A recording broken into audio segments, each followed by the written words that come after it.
mainstream parties. He founded his own Respect Party, which recently claimed a by-election win that has been described as the most sensational victory in British political history.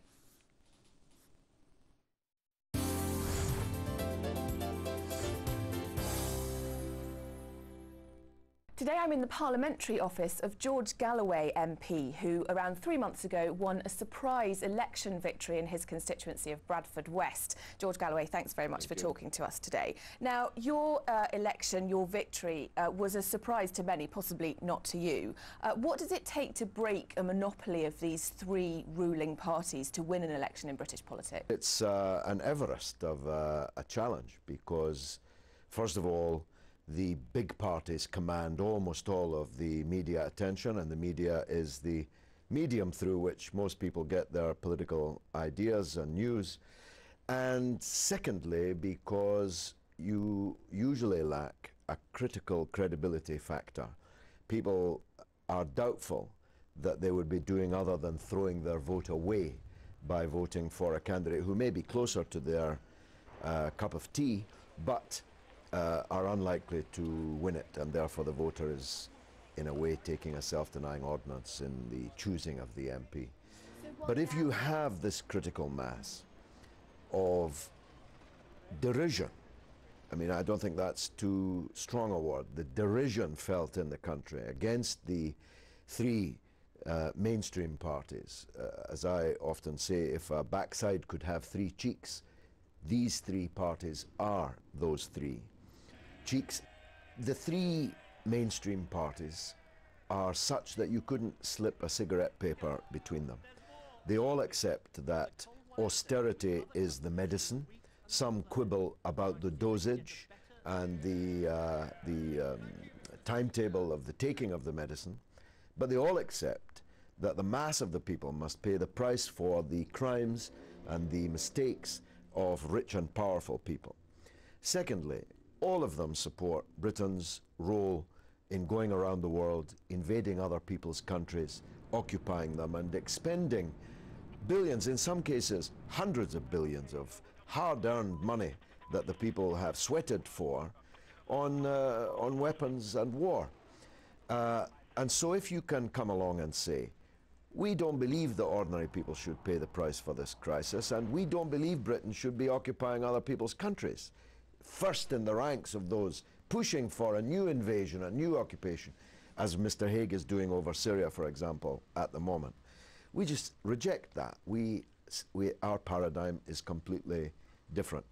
And it's like in the wonderful film Dead Poets Society, when the teacher invites the children to stand on the desk and see how different everything looks. Once you get people standing up on those desks, they can see that actually the world looks very different from up there. And do you think that there's a wider disconnect between politics and the electorate, the people?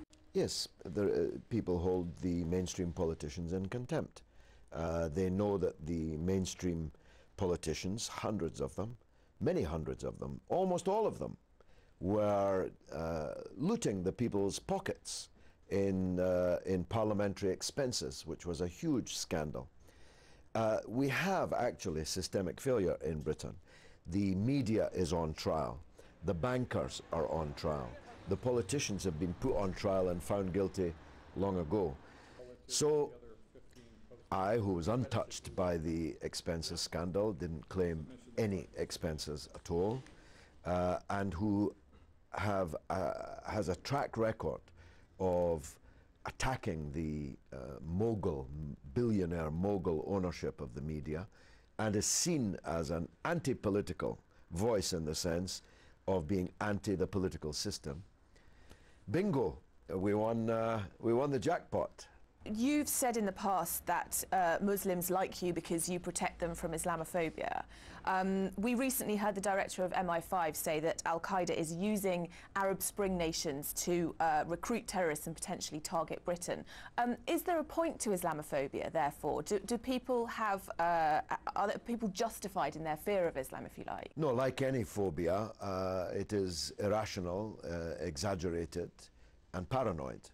But that's not to say that Islamic extremism does not exist. Of course it exists, and it exists in Britain, and it gets more and more oxygen as a result of the policies that the British government follows.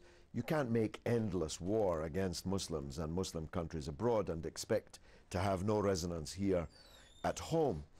But actually, we are the antidote to Islamist extremism, because we say to the young Muslims, you are right to be angry, but be angry with others who are not Muslims in democratic politics, so that you can affect change rather than blowing yourself and other people up and in these kind of terrible acts of self-immolation that we saw on 7/7 5 years ago here, almost to the day. So the truth is, Al-Qaeda exists. It was invented by the countries now most concerned about it. It was invented on the principle, bankrupt moral principle, that my enemy's enemy is my friend.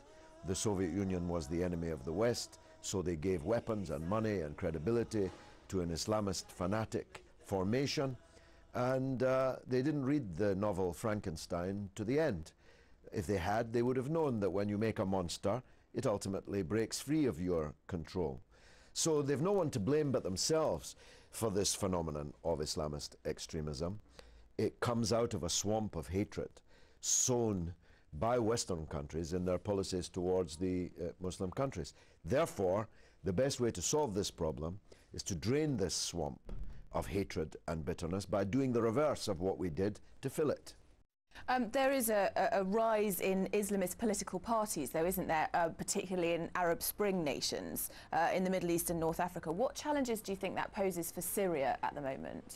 Well, a very large number of people in Syria, whether a majority or not, I don't know, are terrified of the prospects of victory for the Syrian rebels, because there's a substantial Christian population in Syria, for example, which has the most honored position of any Christian group anywhere in the Middle East, including Israel, by the way.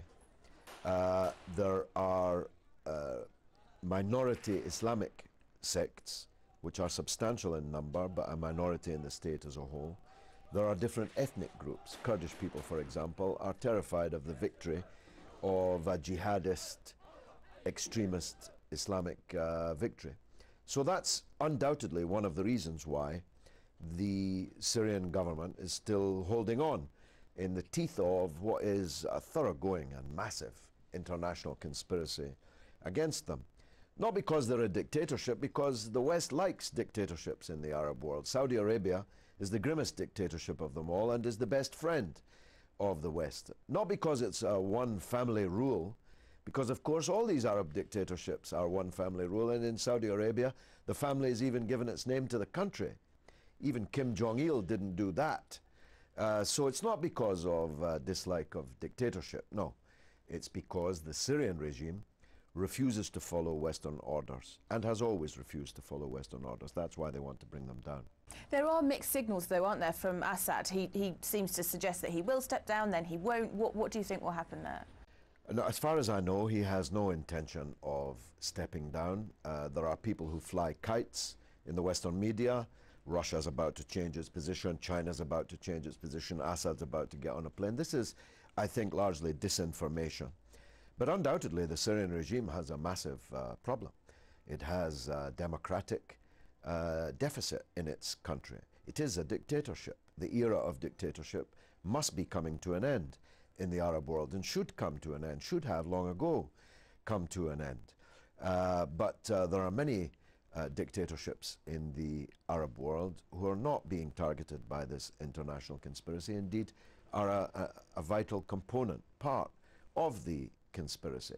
Mrs. Clinton declared the Friends of Democratic Syria, but within 3 days even she had realized the risibility of that moniker, because its core included Saudi Arabia and Qatar, where there is no democracy of any kind whatsoever.